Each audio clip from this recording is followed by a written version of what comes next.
Hey, it's Sparky, Fifer, 1250 AM, The Fan, part of the Wisconsin Sports Daily Show, weekday afternoons from 2 until 5 p.m. on 1250 AM, The Fan, local radio, back on The Fan one more time, Monday through Friday. Also, you can check me out after Bucks games.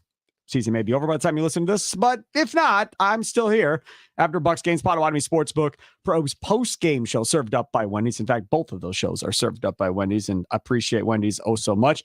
He is Dwight Albrecht over there with his summer hours now. He gets a life in the mornings. We're there at the Spare Time Pro Shop in New Berlin. Phil Brylow supporting the Brewers jersey today.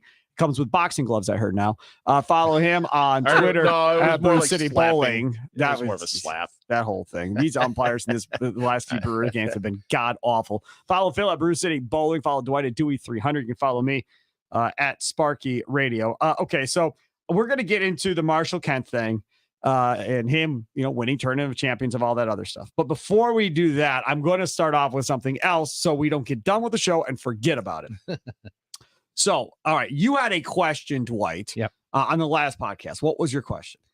The question was when they had the PBA league in Detroit, I was asking Phil about Frankie Lava's bowling ball that he was using where the pin was upside down, but it wasn't really a true full roller layout. Right. So I was wondering if there was new technology out there that we're not aware of. Okay, so I called out and screamed out Jeff Riggles of AlonethFrame.com. Great website. If you're not a subscriber, go subscribe. And then when I tweeted out the show, said, hey, paging Jeff Riggles. And he's like, whoa, what's going on? And I was like, well, listen to the podcast. You'll get your question. So he messaged Frankie Lavoie. And it's too long to try and explain this to Dwight myself. So I determined I was just going to hold it to the show and I'm just going to read it to you. Okay. This is from Frankie Lavoie in response to Jeff Riggles in a Facebook message exchange. Yeah, it's a full roller layout. I've been experimenting with them for about a year now. Chris Forey from Buddy's Pro Shop floated the idea to me last year. We've been trying a few different things that would create different shapes for me going down the lane. My track has always been really high, and since bowling got rid of weight holes, I can't really drill anything pinned down without the track clipping the middle finger and thumb. So the whole thing is an attempt at giving me extra options. The tour, especially this year, has a tendency to force us all left and get steep with our angles. And with my rev rate and ball roll, pin-up balls eventually get to a point where they lock up and go forward. We tried some stuff that didn't quite work out, but I have about 3 to 4 balls with full roller layouts that I've used this year for score. That's all Forey. I'm just the field guy. He's the layout guy. And no, they don't hit the holes. It tracks like you would expect, a full roller ball too, more horizontally between the fingers and thumb with the bow tie left and below the middle finger.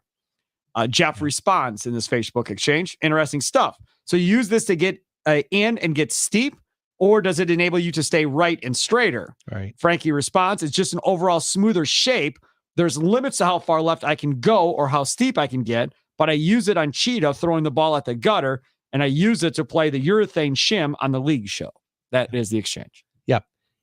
That makes 100% sense. And for people listening at home, before they started incorporating pins, you had static weights in the old days, and there was just a little 3-ounce pancake weight block. What people have to be aware is that there's 4 quadrants of a bowling ball where you can put that heavier weight.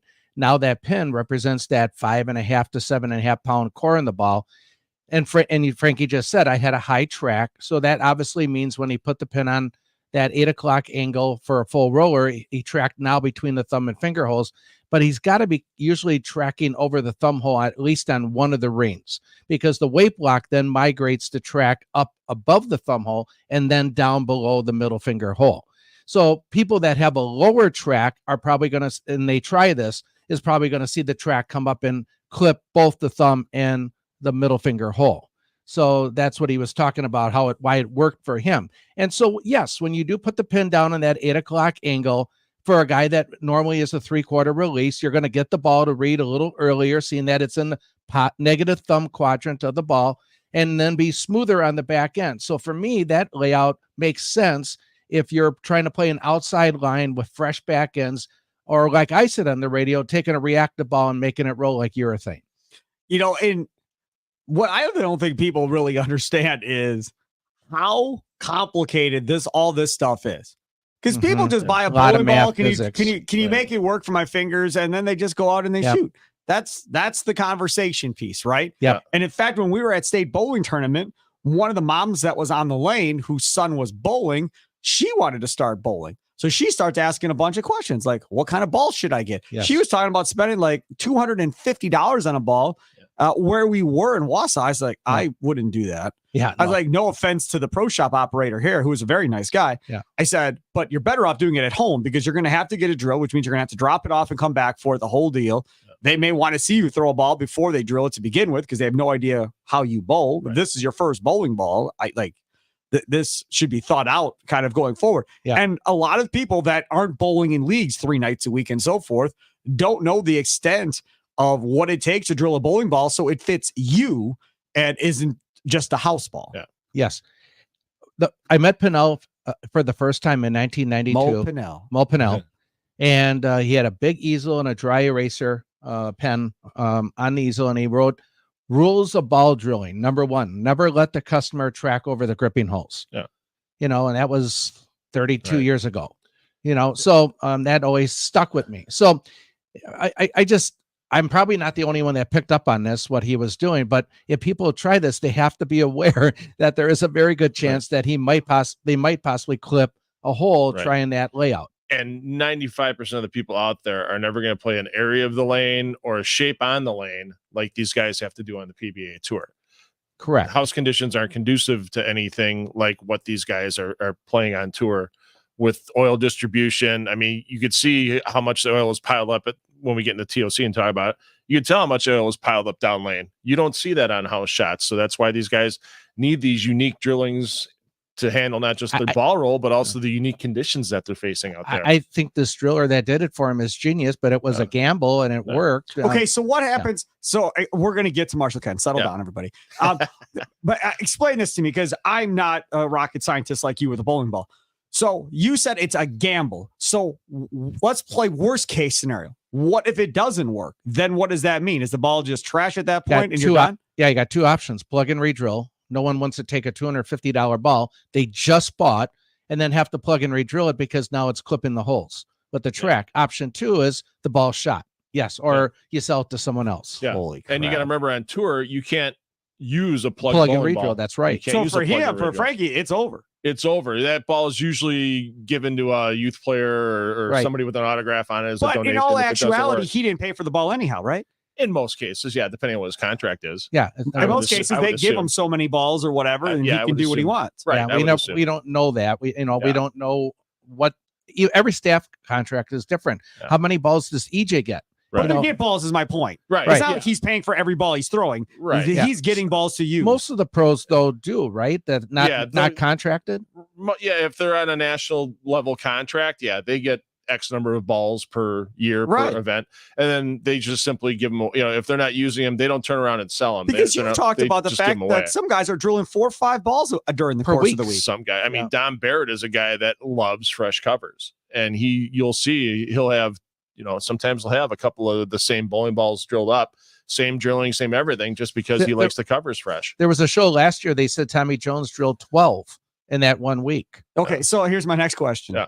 This is fun. I'm sorry we're not talking about the tournament. We'll get there. So what happens to the balls when they're done? Those are a lot of drilled bowling balls that are probably not going to be used again. So what then? What do they do with them? Well, who gave the ball away in the audience at the World Series? I forgot who went out in the audience. Was it Prather that went out and said, "Hey, anybody want a bowling ball?" Because it didn't work for him. Yeah, I don't remember. I think it was Prather that went out and just went in the audience and go, "Hey, who wants a bowling ball?" Because he didn't like the way it worked on the show for him, and they give them away. They're not allowed in their contracts to turn around and resell them or anything. If they donate them to a youth program or give them as a souvenir or whatever. Wait, stop. I think he's asking what happens to the ball. I want to reset here for a second. Okay. So you're saying they can't sell them. Right. Okay. That's fine. Yeah. But shouldn't there be something set up through the PBA or whoever of some type of donation program for these balls as far as if it's to different leagues around the country? Think about it from this perspective. House balls in most of these centers are complete crap. Oh, it's bad. Right? Most of them are complete crap. Yeah. So why not have a section of balls that are relatively good, plug them and re-drill them to different size holes to make it fit different sizes, and go from there? I'm sure most of these houses would welcome that. Well, the problem is most of the guys in the tour are throwing 15, 14, 15, 16. House balls have to be anywhere from 6 to 16. They have to be numbered also, so people that are bowling know what number they're using. Sure. Right, yeah. You know, they would all have, if these balls did come to the houses, they would all have to be plugged in, re-drilled. What about if you gave them, okay, fits. fine, I'll have another one. Yeah. Okay. What if you gave them to high school programs? Yeah, high school, middle school. And that's what happened in Detroit was all the bowling ball, and there were a lot of bowling balls left in the paddock at World Series of Bowling when guys were done. There was a lot of unhappy bowling balls left behind, and they had it set up a Thunderbolt for a lot of the local high school coaches to come in and pick and choose. Yeah, take a couple of balls for their program. You know, whether they used it for their bowlers or, you know, I saw several coaches go around and get autographs on bowling balls so they could just raffle them off. You know, that way people have a souvenir. That way they can fundraise and get the right ball for the kid. Yeah, my fear is I just hope these things are getting thrown out after you being used in a tournament. I only saw one ball in a trash can. I only saw one ball in a trash can at World Series of Bowling. Because down in Kenosha, when I was growing up, there was Gatormson's West and Gatormson's East. Yes. And West is more closer to the interstate. East was literally right on Lake Michigan. And that was a thing back in the day. Guys would be drinking, bowl bad, take their ball and throw it into Lake Michigan, get in the car and drive away. Be all mad. And a guy only knows how many are down there. I got a ball in the Gulf of Mexico in Mobile, Alabama, because my ball didn't go. It was a plastic spare ball I had in the trunk too long going to ABC Nationals back in the day in 94. And it was too warm. No, it was just too warm. We got to the durometer, it tested like 59 and it needed to be 72. Not even close. Can't use it. Nope, too soft, whatever. And it's polyester, so it's not going to hook anything near a resin ball. So I just took it to the top of the parking structure outside the convention center and chucked it in the Gulf of Mexico. Makes a nice splash from 6 stories up. See, there you go. And then you grow coral on it. See, I was just recycling. I'm helping grow coral. But see, I mean, again, from that perspective, right? But I'm just saying, I don't want these bowling balls getting thrown out. I mean, there are so many people that can't afford to spend $250 on a ball or whatever that these could be used for. I think if you're a little kid, follow the tour. There's a very good chance if you're there that whole week that you're going to get a bowling ball from a pro. Yeah. They love to give them away to the kids. Right. Jackson could clean up if they came back to town, man. I'll tell you, take them down every day.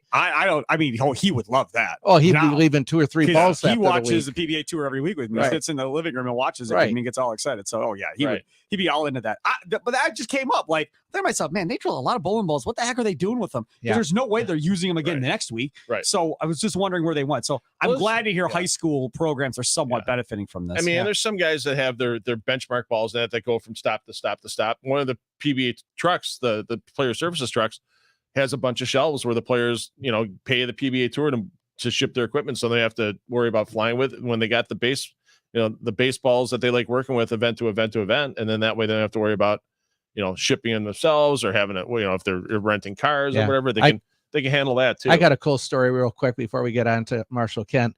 In 2008, my daughter was up in Appleton at Super Bowl for a tournament, and they brought in. That's where we're going at the end of June. Jackson and I for a tournament. Yeah. The tournament brought in Parker Bone. Spent the whole day talking with them.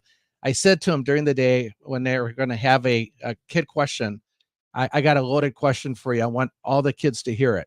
He goes, okay, bring it on. So I let every kid ask their question, and then no one else's hands came up. And then I finally chimed in and I said, Parker, I am a pro shop operator from Milwaukee. We quote you guys drill about 4 to 6 balls up per week. Is that accurate?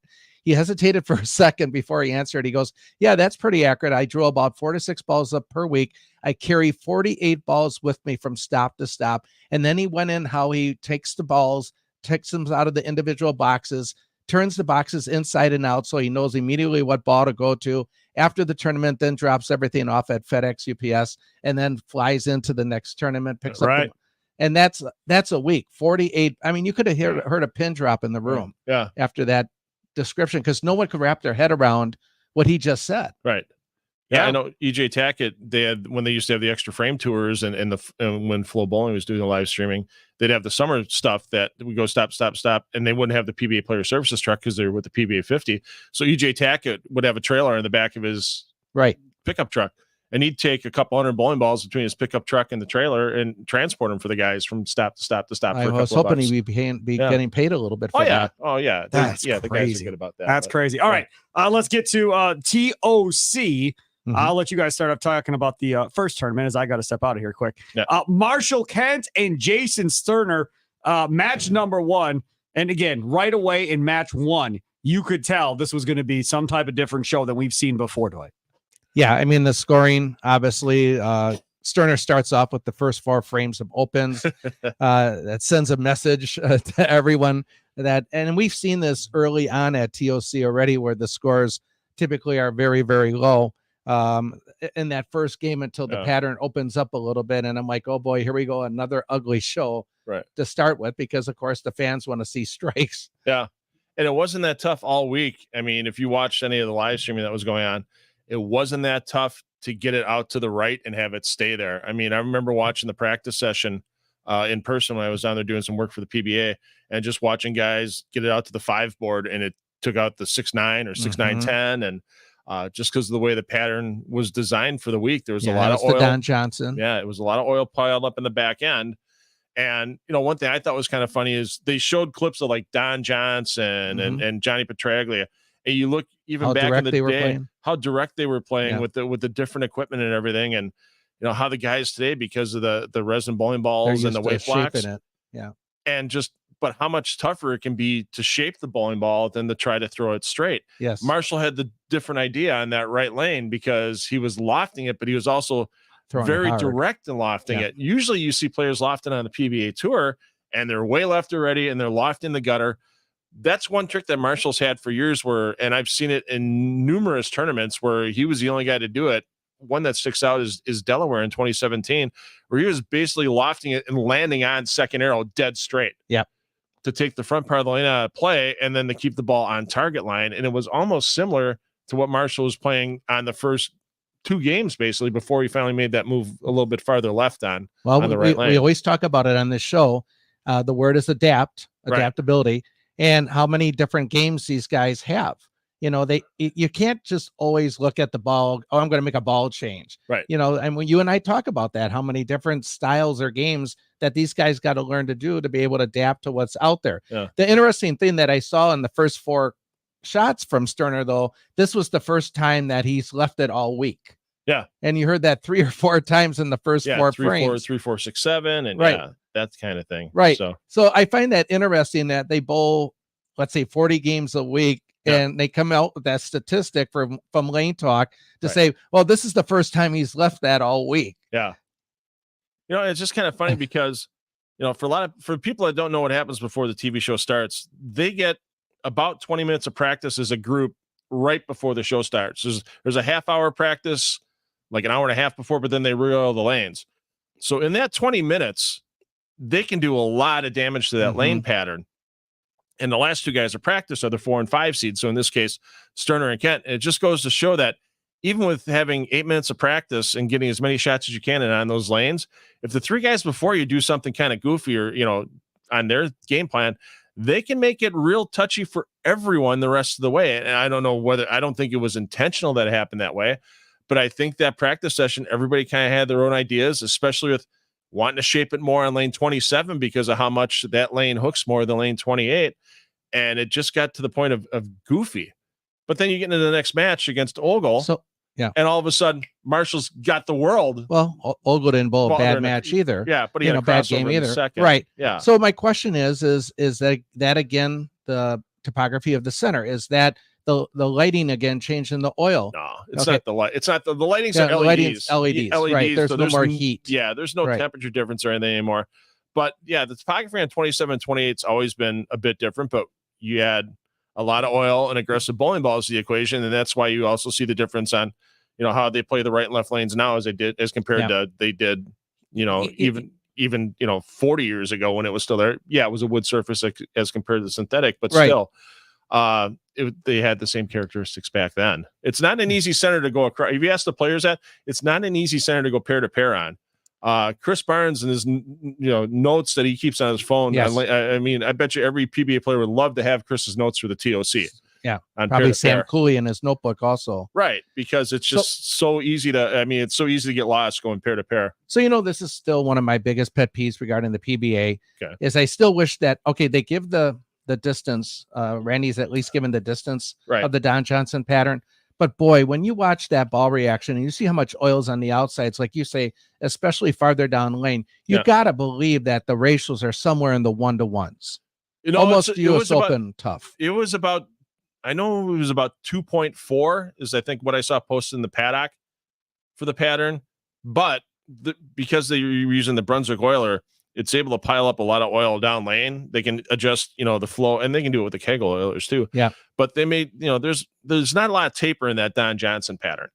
Whereas the patterns that they had at the World Series of Bowling, scores were higher. The taper was a little bit longer. So the bowlers that could shape the ball in the oil.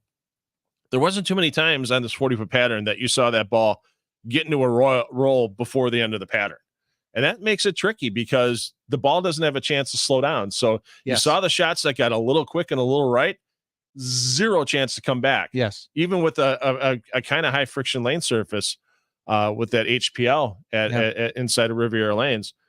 So, the way they shape the patterns as well is what helps make a pattern play easier or play tougher. And if there's not a lot of taper in the pattern, like there wasn't for that Don Johnson, it's hard to visualize it. I mean, they can put it on screen all you want. They show the balls going down the lane. They show the 3D look at it. Yes.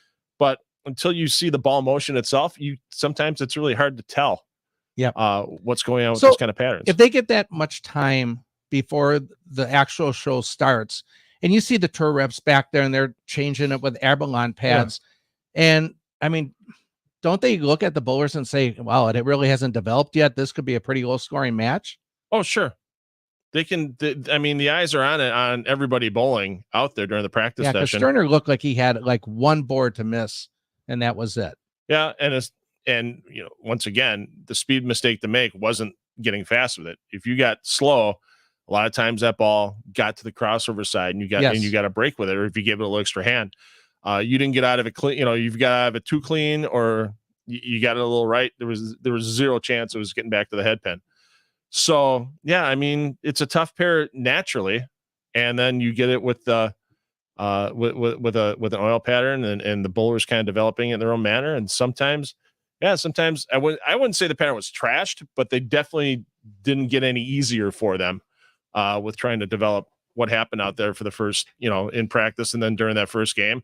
And then like I said, with that crossover the second game for Marshall against Ogle, that kind of loosened up the swing for a little bit. Yeah. And runs the front six, and then a gutter ball in the seventh, which you could easily which I always get a kick out of that, because the guys always look down at their foot, they do the slide thing.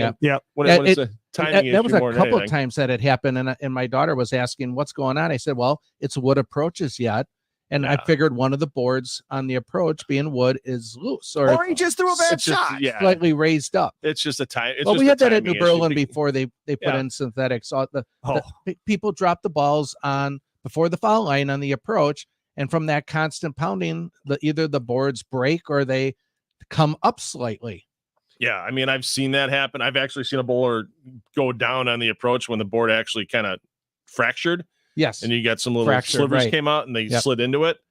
But no, that was just a timing issue for Marshall. I guarantee you, once he goes back and looks at it, it was just, he started it into the swing a little too late, and then everything's starting to play catch up. Oops. Yeah. Right. I want whoever his guardian angel is, that I want that. Just, you can come protect me. That was the luckiest championship I've ever seen won by any bowler ever of watching the PBA tour. I've been watching since Roth and Holman. I've never seen anything like that. I'm watching going, it's going to run out now. Oh, it's definitely going to run out now. He'll never get past Daggett. Oh, it's Ivanson. It's not happening. Right. And it was unbelievable. I put in my notes, when it's your day. It's your day. Right. I mean, he should have won and bought a lottery ticket after that. I mean, Robert Lawrence 30 years ago in the U.S. Open beating Jason Couch with a crossover was pretty much the one lucky one that always stuck out in my mind. That was one shot. Right. He had shots the whole. Right. That one where he clipped the 3 pins from the backside. Yeah, the never even touched 4-2-1. I put him in. Never touched that pin. Right. I was like, oh my God. When it's your day, it's your day. We had no idea how it was going to go, but that was a good sign. A real good sign. Yeah, that's crazy. All right, sorry. I just hopped back in the podcast and kind of started yelling and screaming. So where are we at here? We were just touching on, Marshall, he took the break in the second frame with Ogle and ran off with it. And here's 260 to 210. And there's Marshall getting in the match with EJ. Yes. Okay. EJ Tackett. Yeah. Hey, y'all. That was the first time I ever seen Tackett lose it. Like, he lost it. Well, I'm going to say this. A couple things. One, I don't think it had anything to do with bowling against his buddy. Because, if I'm bowling against Dwight. Yeah. Yep. You know, he'll be the angry one. Yeah. And I'll be trying to maintain my composure so I don't get to his level. Right. But he bowls better that way. Yeah. And I don't know if I do or not. I don't think I do. Yeah. So that's kind of how I would approach it. Tackett seems pretty cerebral to me in general. I think Tackett was more mad by how hurt he was. Yes. And how he was struggling with the physical pain that he was dealing with. Definitely. And it was affecting how he was bowling, and he was mad that here he was on TV again with another major there in his grasp. Yeah. He's battling for player of the year with O'Neal. Yeah. He gets this. It's probably done. I still think it should be done, but either way, then it's done for sure. If anybody's going to vote for O'Neal, you haven't seen O'Neal ever since the beginning of the. It's been a while, right? Yeah. So it's right there. And when he was getting so mad, I was like, man, he needs a hug. I mean, he needs a hug. He was literally on the verge of like losing it. Yeah. Well, I mean, obviously he was wincing in pain, and the first thing I'm thinking is where he's grabbing his arm in the front of the shoulder. That's rotator area. So I've been following social media all week to see if anyone's even talking about the extent of his injuries. Oh yeah. And all I saw was him and Marshall Kent having a beer in O'Hare, ready to go to catch a plane. Yeah, but there was no talk whatsoever about his shoulder injury, but he was in a lot of pain, and they obviously talked about no follow through, the whole type of deal. And you could tell when he threw the ball harder at the spares on how it really aggravated the pain even worse. Right. Yeah. And that's the thing. And again, this is another aspect of this sport that you just do not realize. Yeah. You don't realize the aches and pains that these dudes watch. Like if you watch a football game, you're like, oh, I bet you he's playing with a bum shoulder. I bet you his elbow hurts. I bet you he's playing with a bum ankle. You watch the NBA, just look at the Bucks. Yeah. With Giannis and Lillard both out with Achilles issues. And then they say it's a calf strain for Giannis, but fine, whatever. So those two both out. And now Porzingis just had the same calf strain in quotes of what Giannis had. Yeah. And now he's going to be out for a while, the starting center for the Celtics. And Joel Embiid, you can say whatever you want. That dude's playing hurt. You can look at that dude and know he ain't right. No. So he's out there battling and playing hurt. But you never hardly ever hear anybody say, man, those PBA bowlers are tough, man. They are tough guys. They bowl through a lot. Because people don't know. People don't understand. Randy hit on it during the PBA match when obviously they brought in Eric Jones. Yeah. That Smallwood was out with a shoulder injury. That Wes Malott was out with a bad back. And so that's why they ended up bringing Jones in. And Peterson talked about, these athletes are no different than any other. And this is the end of the season for them. So they all have bowled all year long. And now they're starting to accumulate these injuries. But I mean, so what does DJ do? He goes out and plays a round of golf. Well, different muscle group. Different muscle group. But the point though was that he had the pain in the shoulder earlier in the week. Yeah. So is there anything that you've heard, Phil, on his wife Natalie posted that they think it's a bicep issue and it's just some rest and ice, and he's feeling pretty good about it. Yeah. A few days rest and ice. Playoffs, he doesn't have a lot of games at the playoffs. Yeah, because I had a what's bicep the format? tear. What's the format for the playoffs? Single games until they get to the championship round. So he gets a first round bye, and so we won't see him till Sunday. Saturday will be the play-in step ladder for 16 through 12, and then he gets a first round bye, so he doesn't see anybody until Sunday. Yeah, he won't see anybody, and then it's one game, and if he gets through that, then he gets some time off before they go to Florida in a couple of weeks to finish off the playoffs. So. That's good, at least. Yeah. I mean, from that perspective, because you don't want to tear your bicep. I went through that surgery. Shoulder, rotator, upper bicep, and labrum. All three were torn. And the crazy thing is, the MRI didn't even show the bicep tear until the doctor got in there. Really? Yeah. When I obviously woke up, he said, your rotator was 90% tore, but he goes, also your upper bicep was torn, your labrum was torn. The MRI didn't show any of that. I mean, wow. There's 2 players on tour that have bowled more than 400 games this season. Think about that. 400 games. Yeah. Belmo's got 421. EJ has 460 games in on tour this year. And you're surprised he's hurt? Think about motion. Yeah. That's 4 years of your Friday night beer league. Yeah, 4 years in one season. So hold on a second. So I want to go back to something else here. Yeah. I love doing this podcast. So back in the day, in Major League Baseball, these guys would throw complete games regularly. These guys would throw way more innings. Right. Now, if you go too far back, the mound was a different height, right? And then when they raised the mound, that's somewhat of what they may contribute to some of these injuries. But even then, Nolan Ryan's and those guys, Nolan Ryan, pitch a ton. Now you got guys getting hurt left and right all over the place, blowing out elbows and everything else. Before, Tommy John surgery was career ending. Yes. Now you have parents wanting their kids to get Tommy John surgery when they're kids because they feel like it makes their arm stronger, kind of going forward, which also is beyond dumb to me, why you would want your kid to go through that surgery and the amount of money you would pay for it. Right. Either way, from a bowling perspective, are we talking about them bowling the same amount of games as they bowled back in the day, Dwight, or are they bowling less? Because I feel like there were more tournaments back in the day on the PBA tour than there are now. But was the qualifying rigor of how many games you're bowling leading up to it the same amount, less? Because I get concerned about, is Tackett not going to make it to 50 bowling at this level because he's going to have too many injuries to deal with? Correct. The thing that I take away from that comment, that question, is back in the 70s when I was a kid and followed the pros, A, they didn't throw the ball 18 to 20 miles an hour. B, they used a plastic spare ball for making their 6s and 10s, and they threw at the same speed as their primary first ball. You watch most of these guys that are out on the tour, they're throwing at 21, 23 miles an hour at their spares. So they're throwing it a lot harder. To me, that's putting a lot more pressure on the body. So is it because they're stronger and in better shape than those guys? Is it by design to throw it harder? Well, that's the thing. I just don't understand if you got a plastic spare ball that's got a 0 hook rating, why you need to throw it 22 to 23 miles an hour at the spares. But look at, once again, going back to the opening of the TV show this week where they show Petraglia and Johnson, what were those ball speeds? 15 miles an hour? 15, That's 16. what he's saying. Yeah. It was a lot less. So Dwight's point is, why are they throwing them so hard now versus back in the day? You didn't have to throw it that hard. Right. Are they trying to break the machines because they're mad? Because the bowling balls let you do it. And what's one thing that is easier to do with a higher ball speed area in the pocket? Have the 6-pin come out of the flat gutter and take out the 10. That's why.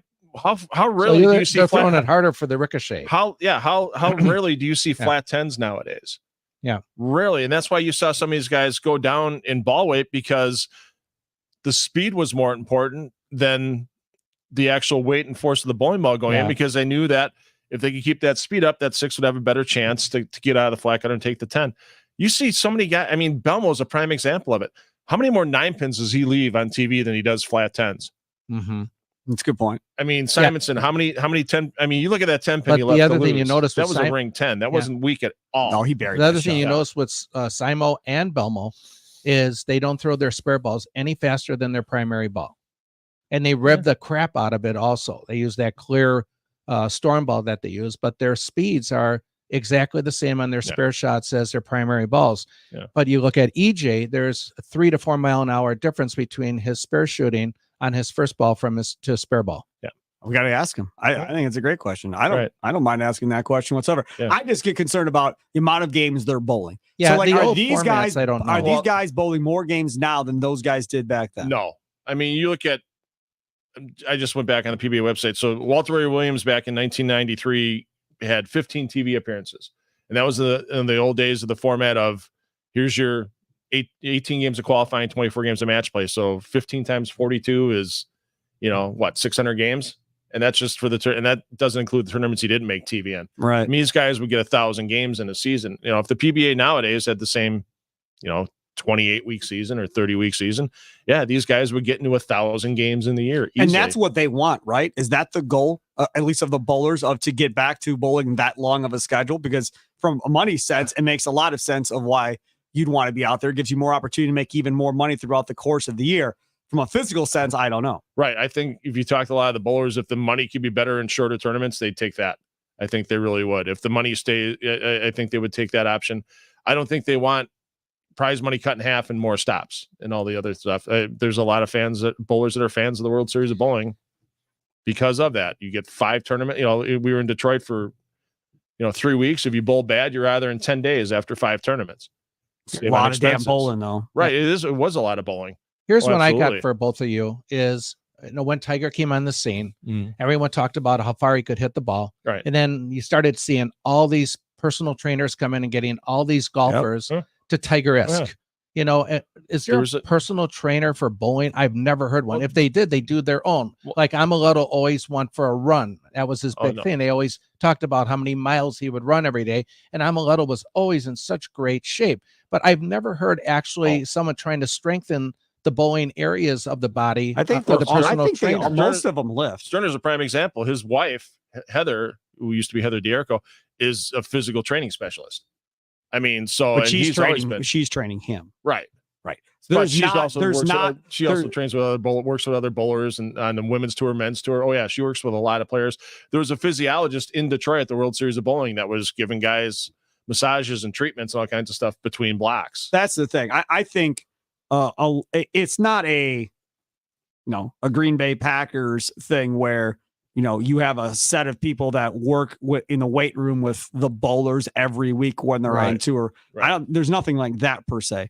You are on your own to kind of do it. Yeah. Now, I would say this, and maybe it does exist, and because I don't know, I think it would make sense if you had some type of program or some type of website somebody came up with. Maybe it's Sterner's wife that does it. Yeah. Get together with a person that designs websites, and you go through and use Jason as the prime example and put together a whole training program for, kids that are coming up in high school. This would be a good weight training program for you in high school. When you get to college, this is the next steps. If you make it to tour and you're bowling these many games a week, this is how the session progresses. Yeah. As you get past a certain age, this is the next thing that's important for you. Yeah. And build a whole website out of it and get make that information available. I'll get my buddy Johnny DeSantis to come on our show. He's on the PBA 50 tour right now. Yeah. So you remember Johnny? I remember. So and he does work with training specifically for bowling. He was working with Band the Man program. Yeah. Which is fine. Yeah. But I'm saying if there's a website to where people can go to, or parents can go to, or these college bowlers can go to. Well, I know Wichita has to make the Wichita team, they're at a different level though. There's many college programs that do not do things at their level. Let me check with Johnny because I know he's got a website out there. Like for example, UW Milwaukee's bowling program is not at the level of Wichita State as far as resources and everything else that they go through. Right. And I just thought of another thing. These guys put so much revs on the ball compared to the 70s, except for Mark Roth, 70s and 80s, but they put so much more revs on the ball and asked so much more from their wrist and their arm to make that revolution happen. You don't think that's also pointing toward more injuries with these guys? No, because drilling techniques have gotten so much better. The hands can stay so much more relaxed. You look at how loose the arm. I mean, you can't keep your arm tight and keep your elbow bent to hit up on the ball. It all generates. That's why you see so many shoulder. Kyle Troop was out of the league last week. Shoulder issue. He had a shoulder stinger. EJ up here too. That's where these guys are getting a lot of problems from because that's where everything generates from because it's that pivot point. Everything else is loose and fluid. So everything should be then about strengthening the shoulder. Yeah. Yes. So what is the program that like Kyle Troop does during the course of the week? How much is he lifting and working on the shoulder area to make sure that doesn't happen? Yeah. And again, I have no idea. He may be doing stuff 5 days a week for all I know. Yeah. No clue. You don't know. It's just something that, like you said, we've never heard about. Yeah. Tiger changed that sport.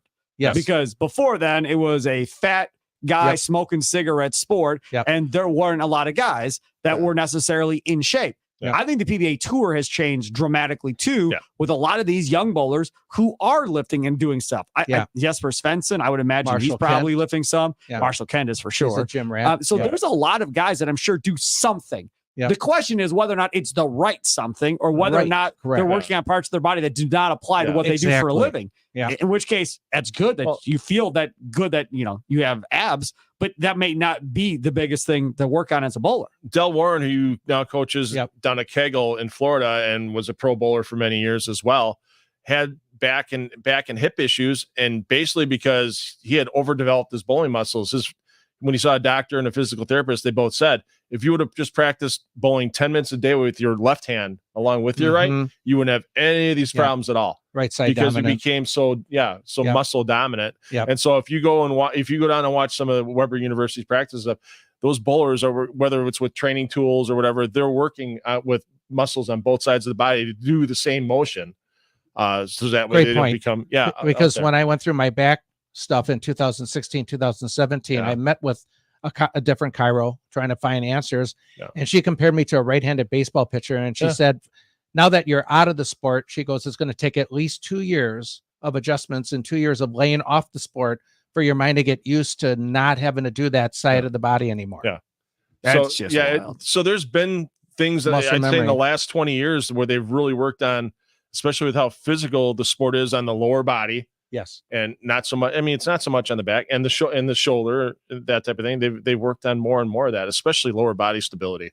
I mean, you look at Belmo from 2009 to Belmo today. Yeah. You look at everything from the hips down, night and day on how he's able to stay so stable and not. You never hear him hearing about any type of knee injury, leg injury, anything like that. Yeah, that's wild. Yeah, it's amazing. Okay, so last match, Simonson and Kent, and like you said, it came all the way down in the end. Kent gave Simonson a chance to win that match, right? Because again, he didn't throw a good shot, and Simonson's right there and gets tapped. Absolutely buried the ball. Marshall Kent wins, and everybody was legitimately happy. I mean, he was bawling his eyes out, crying. Simonson gave him a big hug. EJ Tackett. He was talking with his family over on the side. I think everybody was genuinely excited. And remember, Kent is a guy that moved across country to go kind of refocus on the game of bowling this last offseason, and it paid off big time, Phil. It refocused on himself. I remember seeing him in Vegas in 21 when I was out there for the International Bowling Media and Bowl Expo, and did an interview with him, and he was just miserable. He was absolutely – he looked at me, he goes, I need to get out of Vegas. And it took him a year or so to sell the house and relocate. And, his girlfriend, Cassandra, I've seen her at a couple of the stops this year, and she seems to be a good, weight for him to kind of lean on at times and do well. And, losing his father a couple of years ago and trying to deal with that. And it's all kind of come together. And he got some, he's gotten some karma a couple times this year. Everybody saw this one on TV. He got some karma at the Cheetah Championship before he made TV, even though he lost the finals at the World Series. Sometimes you get a little karma back. I've seen his attitude lighten up a bit over the last few months, and I think he's just in a happy place. He gets to hunt and fish in Michigan, and it's $100,000 on that win. $100,000. Yep. We all can complain. Oh, they don't make enough money. They make way more money than they used to make when we started doing our show years ago. Yeah. So they're doing financially way better. Right. And I don't know how much he's made for the year, but started at 100,000 added up. He's probably around 200,000, almost 170,000. Yeah, that's not bad for a couple months work. Yeah, we're talking 4 or 5 months. I mean, that's in January. Yeah, it's like 4 months of work. And they're about done now. Now he's also in the playoff as well. Right. So he's going to have a chance to make more money once they get to the playoff.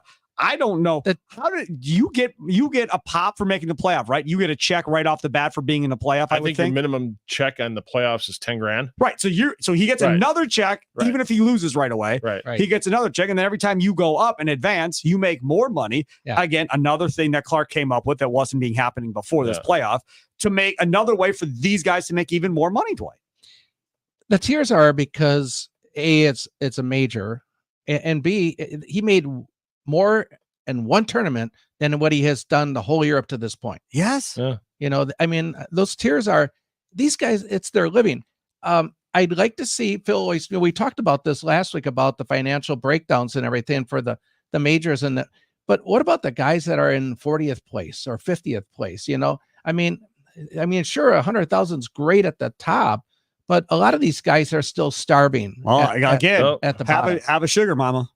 Yep. Find you a sugar mama that's making a lot of money where you could afford to do this. But again, if you have a family and kids, it's not going to be a thing. You are not going to be able to do this long term. Yep. Right. You can't do it financially. Now with the way everything's going up price wise, there's no way you can survive. And that's why so many of these guys either are pro shops back home or they're part of pro shops back home or other business interests, that type of thing. Supplement. To supplement when they're on tour. I mean, look at D-Ron Booker. I mean, that's a prime example right there. Yep. It's his only check he had this year, and it's $100,000 for winning the Masters. I mean, you think about the other weeks he was out there bowling the PTQs, missing cuts. I mean, $500 for the entry and whatever you're paying for travel and hotel for that night or two, and all that. Yeah, it can go away real quick. The summer series, my daughter bowled the Pro-Am, which was a great week for Bolero. And one of her pros was Mika Kobanemi. Yeah, and I've talked with Mika at previous trade shows. So he recognized me. He remembered me.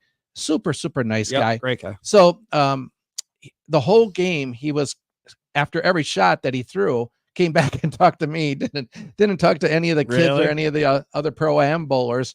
But what he complained about that week was how expensive his hotel was, how up to that point he hasn't cashed in any of the 4 events or 3 events. Right. That the 4th one was hopefully that he was going to cash, but he was just so depressed. His wife was talking to my wife the whole game because, of course, the next game they moved to the right. Yeah. But I just felt generally sorry for him. That I tried to cheer him up by saying, okay, Mika, well, this is your week. Come on, you can do something this week, you know.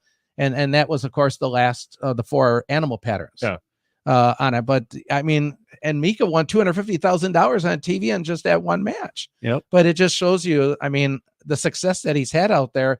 The whole week it was, I haven't brought any money in this week, and the hotel's real expensive. And you know, I mean, it's a bust. Yeah. These guys going on PTQs, man. I've heard it more than once. I got to do something this week, otherwise I'm broke.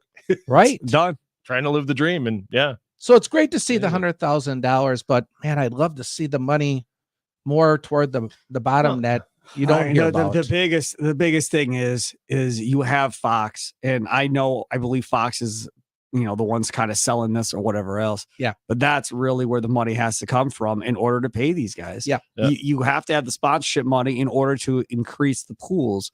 And you had Belmonte that was that guy. Yeah. I think now if I'm Fox, I'm pushing Kyle Troop. Like, I've got to figure out how many sponsors can I get to ride with us because they love Kyle Troop and who Kyle Troop is and the whole deal. Tackett is good. I don't know what there is to market around Tackett. Simonson, the bad boy thing, Rolling Stone and all that. Yeah. That might be another one. But Troop is the guy that you know most of these kids look up to and want to be like, and that's the guy. And you know how much they actively pursue selling that tour and all of that, I have no idea. But I would be on the move. For instance, so basketball shoes, right? Yep. I can get Jordans, I can get LeBrons, I can get Currys. Can I get Kyle Troop shoes? All right. Can I get EJ Tackett shoes? You need EJ Tackett bowling ball, which is good. Yeah. But can I get the shoes?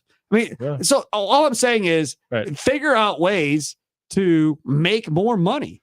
Yes. You know, and figure out ways in order to get these guys more personalized stuff that they used or that they do use one way or the other. And it doesn't just have to be a Brunswick label on it. No. It could be a Brunswick label on it and a Pepsi label on it. Yeah. It could be a Brunswick label on it and something else. I mean, if you look at Sean Rash's jersey, man, it looks like a NASCAR jersey. He's got so many sponsors outside of doing that. Yeah. Yeah, he's he does have NASCAR. He's got smoke on there. Yeah, but that's him. Right. Tony Stewart. But all these other guys aren't going to do that. Yeah. I mean, listen, you're not going to rash all you want. He's a smart businessman. I mean, he's hustling out in Illinois, doing tournaments and everything else. Right. He's constantly hustling money. Yeah. So give him credit on that. Him and Belmonte are probably the 2 smartest business guys on tour. Yeah. These young guys, though, need some guidance and need to kind of learn of how to build around them and build around the brand. For instance, I'll give you another one. I just came up with this one here. It's in our backyard. Carmex. Yeah. You're telling me you couldn't get Carmex to sign a deal with the PBA tour where at some point during every match they go, it's the Carmex 5th and both bowlers, you know, put some Carmex on their lips and put it back in their pocket in the 5th frame. Yeah. Or Randy Peterson puts it on with the camera on, Carmex 5th, get your Carmex on. Yeah. Right. Why wouldn't that be a deal? Right. Or they send boxes of Carmex to every tournament and they hand them out in the crowd. So everybody gets a thing of Carmex and figure out how much money that is. See, that's the type of stuff that is creative and you can have fun with. Mm-hmm. The bowlers will think it's stupid. Don't care. It's all about having fun and lightening the moment. And anytime you give anybody anything for free, they're ecstatic. Yeah. Right. So when you walk into a tour, why couldn't you have gift bags? If you're sitting in the seats, we have PBA Tour gift bags. Yeah. And from all of our different sponsors, here's a can of Pepsi. Or a t-shirt. Here's a thing of Carmex. Yeah. Here's whatever. Here's a Nike t-shirt. They're a sponsor of the PBA Tour. Yeah. Whoever. I mean, everybody gets a bag when they walk in. Do you want? They're going to be like, dude, this is awesome. I'm coming next time they're in town. I'm coming back to see what next year's is. And then every sponsor gets something in. That's a part of it. Yeah. They want their product in their customers' hands. Right. I think where it gets tough is the advertisers out there want to either look for the correct demographic or the correct type of person for their advertisement. And I think that's where bowling gets a bad rap because the advertisers look at, well, it's not a major sport. It's more of a recreation. You're on Big Daddy Fox. It is a major sport. You can no longer say that. Yeah. If you're on Big Daddy Fox, you're a major sport. You're not on ESPN News playing tiddlywinks. You're on Big Daddy Fox. Those are major deals with major TV audiences that are watching it. Jeff Riggles just had a thing on 11frame.com about how great the ratings were for TOC. Right. Right? Can't argue with the ratings. Watching the Hall of Fame banquet last week too.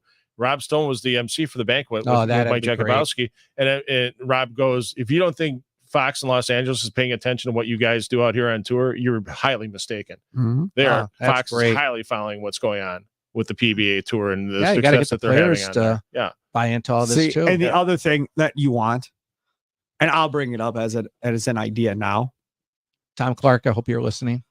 Is you need to figure out how to get a bowler onto their big noon sets during college basketball or college football. Right. Figure out a way how to make. You've got that goofy September thing in bowling heaven, right? Yeah. How do I get one of my bowlers at one of their college football stadiums with Rob Stone and those guys to promote the tournament coming up later that day on Fox? Now, obviously that bowler wouldn't be involved or whatever the case may be, but somebody there to guest pick games or whatever it is. But a PBA bowler at a college football stadium, people going crazy, Rob Stone going, this is my guy, Jason Belmonte here, man. You don't want to miss him. And it could be anybody really, because everybody's on a team. So it could be anybody. And away you go. That you've got to figure out how to cross promote. NASCAR's nice, that's fine. But the amount of people that are watching that big noon college football telecast and everybody around there, and then you show a couple highlights of him bowling or whatever type deal as you bring him in. That's and then you have Rob who knows these guys. So you're not putting him into a situation where nobody on the set knows who he is, knows nothing about the PBA tour, doesn't know anything. You're putting him with an ally that's going to help promote him. Even if the bowler you send out there can't do it, he will help promote them. Send Kyle Troop out there with his big hair. Everybody will go nuts. There's enough faces out there now that they could pull something like that off. I wish I could work for the PBA tour and do this for a living. I really do, because I got so many dream ideas. job. It would be so much fun. I would have so much fun promoting and trying to figure out how to market these guys. It would be a lot of fun. All right, see Sparky, Fifer, Dwight, Albrecht, the Spare Time Pro Shop in New Berlin. Phil Brylow, maybe coming to a TV channel near you. Stay tuned for more news on that. Follow him at Brew City Bowling. Follow me at Sparky Radio. Thanks for checking out another edition of the Spare Time Bowling Show. Until next time, toodles.